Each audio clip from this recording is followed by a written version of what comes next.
সমন্বয়করা বাসায় বাসায় গিয়ে চাঁদাবাজি করতেছে, এটা নতুন কিছু নয়। এই যে গুলশানের ঘটনা, বৈষম্য বিরোধী ছাত্র আন্দোলনের সমন্বয়করা বাসায় বাসায় গিয়ে চাঁদাবাজি করতেছে, এটা নতুন কিছু নয়। এটা একটা গ্রুপ যারা সারা বাংলাদেশের চাঁদাবাজি করে, দখলদারিত্ব করে এবং সেটাকে বিএনপির উপরে দায়ভার চাপাই দিতে চায় বিভিন্ন সময়।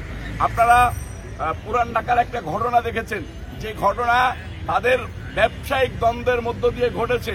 সেটাতে বিএনপির নাম দিয়ে বাংলাদেশে একটা মব সৃষ্টি করে বিএনপির ইমেজ ক্ষুণ্ণ করার জন্য ষড়যন্ত্র করা হয়েছে, চেষ্টা করা হয়েছে। আপনারা দেখেছেন একটা মিথ্যা ঘটনাকে সামনে এনে বিএনপিকে দায় চাপিয়ে দেওয়া হয়েছে। কিন্তু এরকম গুলশানের মতো একটা সোসাইটিতে বাসার ভিতরে গিয়ে চাঁদাবাজি করতেছে, সেটা নিয়ে কিন্তু অন্য কোনো দল কখনোই কোনো কথা বলতেছে না। তার মানে এই চাঁদাবাজদের পৃষ্ঠপোষকতায় সরকার নীরব রয়েছে বলে আমরা মনে করতেছি। Thank you.